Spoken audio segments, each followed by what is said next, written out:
नमस्कार दोस्तों, स्वागत है आपका मेरे इस न्यू यूट्यूब चैनल पे हॉरर स्टोरी विद अभी। ये कहानी एक सत्य घटना पर आधारित है। महाकुंभ का श्राप। महाकुंभ एक पवित्र अवसर जब करोड़ों श्रद्धालु गंगा, यमुना और सरस्वती के संगम पर डुबकी लगाने आते हैं। पर इस बार प्रयागराज के महाकुंभ में कुछ अजीब घटित होने वाला था, कुछ ऐसा जो सदियों से छुपा हुआ था। रात का समय था। महाकुंभ मेले में चारों ओर श्रद्धालुओं की भीड़ थी। अखाड़ों के संत अपने प्रवचन दे रहे थे और गंगा तट पर आरती की लो जल रही थी। इस भीड़ में एक बूढ़ा साधु काले वस्त्रों में खड़ा था। उसकी आंखें सुर्ख थी और वो अजीब मंत्र बुदबुदा रहा था। अचानक उसने त्रिशूल उठाया और शमशान की ओर बढ़ गया। शमशान में चिता जल रही थी और चारों ओर सन्नाटा। साधु ने वहां खड़े होकर जमीन पर एक त्रिकोण चिक खींचा और कुछ हड्डियां उसमें रख दी।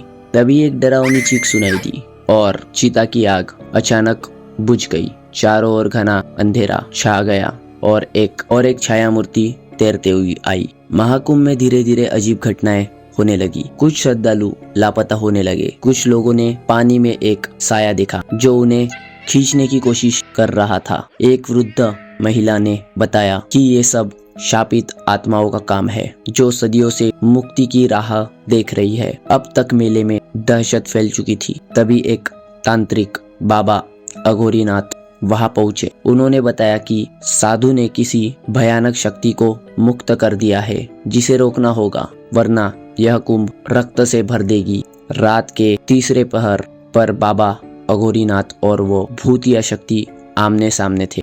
मंत्रोच्चारण शुरू हुआ। हवा तेज हो गई, बिजली कड़कने लगी, नदी का पानी उफने लगा और अचानक वो छाया मूर्ति चीखती हुई बाबा पर झपटी। पर बाबा ने भस्म तान कर उसे रोक दिया। एक जोरदार विस्फोट हुआ और सब कुछ शांत हो गया। अगले दिन सब कुछ सामान्य था, जैसे कुछ हुआ ही न हो। श्रद्धालु फिर से गंगा में स्नान कर रहे थे। आरती हो रही थी, परंतु कोई नहीं जानता था कि एक साधु के लालच ने कुंभ को हमेशा के लिए श्रापित कर दिया था। पर दूर एक साया धीरे धीरे गंगा में समा रहा है। क्या ये साया अब भी वहाँ है या नहीं? क्या आप भी कभी महाकुंभ में गए हैं? कमेंट्स में जरूर से बताना। और अगर आपको ये वीडियो पसंद आया होगा तो लाइक, शेयर और सब्सक्राइब करना मत भूलना। मिलते हैं ऐसी किसी इंटरेस्टिंग वीडियो के साथ में। Bye bye.